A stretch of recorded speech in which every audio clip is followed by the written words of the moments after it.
সাভারের আমিনবাজারের বড়দেশী এলাকায় একটি 3 তলার ফ্ল্যাটে এই যে মৃত ব্যক্তি মোসাম্মদ শারমিন আক্তারের মৃতদেহ পাওয়া যায় তার শয়নকক্ষে।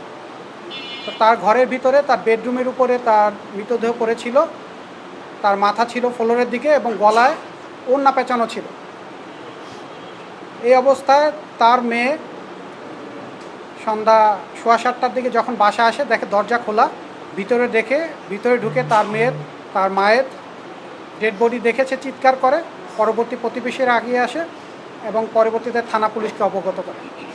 তো আমাদের সিআইডি ক্রাইম সিন টিম ঘটনাস্থলে তাৎক্ষণিকভাবে এসে আলামতসমূহ জব্দ করে এবং সেই সমস্ত আলামতের মধ্যে তার শারীরিক সম্পর্কের আলামত এবং সিগারেটের ফিল্টার, ব্যবহৃত টিস্যু, অন্যান্য উপাদানগুলো পাওয়া গেছে, যেগুলো জব্দ করা হয়েছে। এবং এই বিষয় সংক্রান্তে পরবর্তীতে 3 তারিখ মানে জুলাইয়ের 3 তারিখ এই মৃত ব্যক্তির পিতা বাদী হয়ে সাভার মডেল থানায় নারী ও শিশু নির্যাতন দমন আইনের 9-2 ধারা একটি মামলা রুজু করে।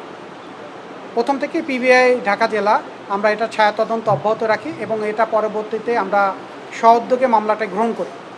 মামলাটি গ্রহণ করার পর আমরা মামলা নিয়ে যখন তদন্ত কার্যক্রম শুরু করি, আমরা প্রথমেই এই মৃত ব্যক্তি মানে মোসাম্মদ শারমিন আক্তারের সাথে একজন ব্যক্তির অনৈতিক সম্পর্কের একটা সূত্র পাই। সেই সূত্র ধরে আমরা পরবর্তীতে তাকে শনাক্ত করতে সক্ষম হই এবং পরবর্তীতে আমরা তথ্য প্রযুক্তির সহায়তা জানতে পারি যে সে বর্তমানে কুড়িগ্রাম জেলায় অবস্থান করতেছে। ঘটনার পর থেকেই সে পলাতক ছিল সাভার থেকে এবং এটা আমরা জানতে পারি সে কুড়িগ্রাম থেকে দিনাজপুর হয়ে হিলি বর্ডার হয়ে সীমান্ত অতিক্রম করার চেষ্টা করছে।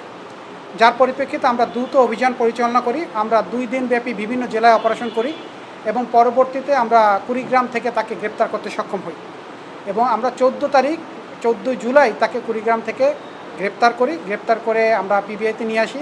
যথারীতি আমরা রিমান্ডের আবেদন করি এবং রিমান্ড শেষে এক পর্যায়ে সে বিজ্ঞ আদালতে ঘটনার সংশ্লিষ্ট বিষয়ে স্বীকারোক্তিমূলক জবানবন্দি প্রদান করে।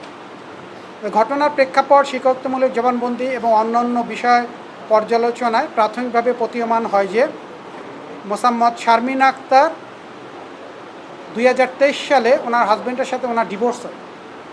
ডিভোর্স হওয়ার পর থেকে ওনার এক মেয়ে আছে, নাম জেরিন, 12-13 বছর বয়স হবে।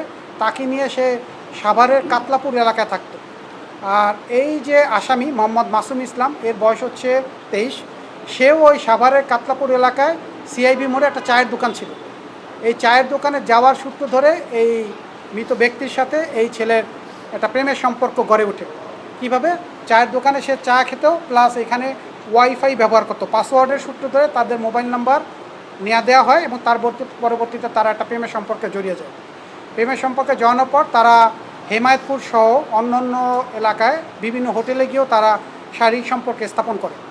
পরবর্তীতে এই মৃত ব্যক্তি সে যেহেতু বসুন্ধরায় সে একটা সেলসম্যান হিসেবে কাজ করত বসুন্ধরা মার্কেটে, সে পরবর্তীতে সে তার সুবিধার জন্য সাভারের আমিনবাজার বড়দেশী এলাকায় একটা ফ্ল্যাট ভাড়া নেয়। সেটা ছিল 3 তলায়। ঘটনার দিন গত 2 তারিখ দুপুরবেলার দিকে তার মেয়ে বাসা থেকে তার বান্ধবীর বাসায় বেড়াতে যায়। তার আগের প্রেক্ষাপট হচ্ছে আগের দিন রাতে এই ছেলের সাথে মৃত ব্যক্তির মোবাইল ফোনে প্রচণ্ড বাকবিতণ্ড হয়, তর্ক বিতর্ক হয়। তখন তার মেয়ে তার পাশের রুমে ছিল। তার মেয়ে ঘুম থেকে উঠে তার মাকে জিজ্ঞেস করে যে কী বিষয় নিয়ে এত উচ্চবাচ্য করছো। তখন সে বলে যে মাসুমের সাথে যে মাসুম বলছে যে তার একটা ভিডিও সে ভাইরাল করে দেবে। এইটা নিয়ে রাতের বেলা চরম তর্ক বিতর্ক, অনেক গভীর রাতে তখন।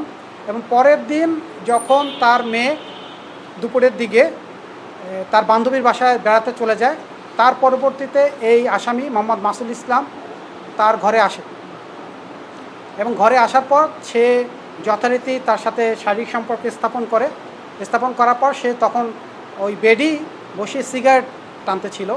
তো এক পর্যায়ে তাদের মধ্যে পুরানো বিষয় নিয়ে আবার তর্ক বিতর্ক শুরু হয় এবং এই মৃত ব্যক্তি বলতে থাকে যে তার জন্য তার ছোট বোনের বিয়ের সমস্যা হচ্ছে, প্লাস তার বাবা যেহেতু তার বিভিন্ন বিষয় জানতে পেরে তাকে একটা মাসিক মাসোয়ারা খরচ দিত, সেটা অর্ধেক করে ফেলেছে। তো এই বিভিন্ন বিষয় নিয়ে তার সাথে চরম তর্ক বিতর্ক হয়। তর্ক বিতর্কের এক পর্যায়ে এই মোসাম্মদ শারমিন আক্তারকে ওই বেডের উপরই ওই অবস্থায় গলায় ওড়না পেঁচিয়ে হত্যা করা হয়। এবং তার যখন আমাদের ক্রাইম সিন টিম যখন যে ঘটনাস্থল পরিদর্শন করে তখন তার নাক মুখ রক্তাক্ত অবস্থায় ছিল, গলায় এই ওড়না ফাঁস দেওয়া অবস্থায় ছিল, তার ডেড বডি ছিল বিছানার উপরে কিন্তু মাথা ছিল ফ্লোরের দিকে নামানো।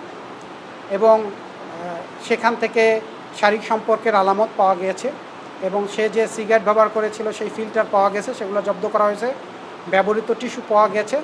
সার্বিক পর্যালোচনায় প্রাথমিকভাবে এই হত্যাকাণ্ডের সাথে তার সংশ্লিষ্টতা পাওয়া গেছে এবং আমরা এই তদন্ত অব্যাহত রাখছি যাতে এর সাথে আরও অন্য কেউ জড়িত কিনা বা আছে কিনা এই বিষয়ে পিবিআই তদন্ত করে যাচ্ছে।